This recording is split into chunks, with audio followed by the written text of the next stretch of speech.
Beaucoup de chrétiens vivent beaucoup trop par les sentiments. S'ils se sentent joyeux et heureux aujourd'hui, ils diront que Dieu les a bénis véritablement.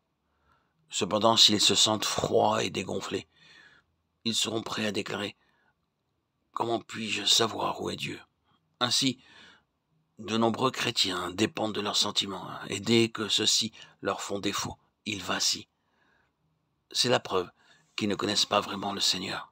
Les enfants de Dieu ont besoin d'être introduits par le Seigneur dans une position telle que le fait de se sentir froid ou brûlant, dégonflé ou remonté ne présentera aucun problème, parce qu'ils connaîtront désormais Dieu de manière plus profonde qu'aucun autre sentiment.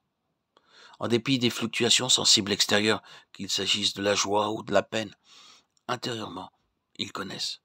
C'est uniquement ce genre de personnes qui tiennent bon lorsque tout est ébranlé. Ces personnes-là seulement seront utilisées par Dieu. Il y avait un frère qui, peu de temps après avoir cru au Seigneur, fut confronté à une autre personne qui disait qu'il y avait des erreurs dans la Bible. Il fut tellement exaspéré qu'il se serait presque mis à crier. C'était quelqu'un qui croyait que la Bible était la vérité. Comment pouvait-il y avoir en elle des erreurs? Cependant, cet autre homme, en citant plusieurs passages de la Bible, insinuait qu'ils étaient erronés. Il s'ensuivit que ce frère fut vraiment effaré, ébranlé. Comme il l'était, il pensa: que puis-je faire si ce sont véritablement des erreurs? Aussitôt, il exposa cette affaire à une sœur d'un certain âge, car sachant que cette sœur aimait le Seigneur et aimait tellement la Bible, elle serait agitée en redisant qu'il y avait de telles erreurs dans la Bible.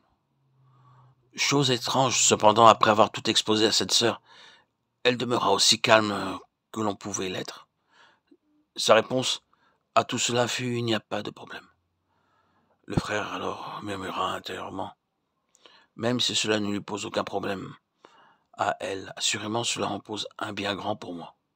C'est pourquoi il demanda à la sœur de lui expliquer ces passages de la Bible, sujet de polémique. Mais tout ce qu'elle répondit, ce fut que connaître Dieu ne dépendait pas de l'éclaircissement apporté à ces questions. Ce à quoi le frère répliqua en lui-même: ces problèmes ne nécessitent pas forcément de trouver de solution pour une personne d'un âge avancé comme toi, mais il est impossible pour un jeune homme comme moi, ayant toutes ses capacités, de les négliger. Il en résulta que ce frère, durant toute une année, s'efforça à travers les Écritures d'élucider toutes ces questions. Pour finir, il fut évident que les passages mis en cause étaient corrects et nullement erronés. Le lourd fardeau qui était sur son cœur roula au loin, comme lorsqu'une pierre est déchargée de l'épaule de quelqu'un. En fait, si ce frère avait véritablement connu Dieu, il n'aurait pas été nécessaire qu'il se tracasse toute une année.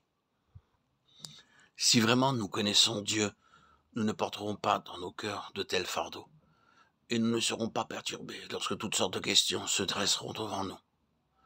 Les gens peuvent essayer de démontrer ceci ou cela, mais en tant que chrétiens, nous devons prouver une seule chose: c'est que Dieu est vraiment Dieu, et que le connaître, lui, est une réalité. En le connaissant, tous les problèmes sont résolus. Cette connaissance ne dépend pas de la logique, des raisonnements ou de la clarté des doctrines. Elle dépend uniquement de la révélation. Une telle révélation est absolument nécessaire. Nous devons demander à Dieu qu'il nous donne l'esprit de révélation afin de pouvoir réellement le connaître lui.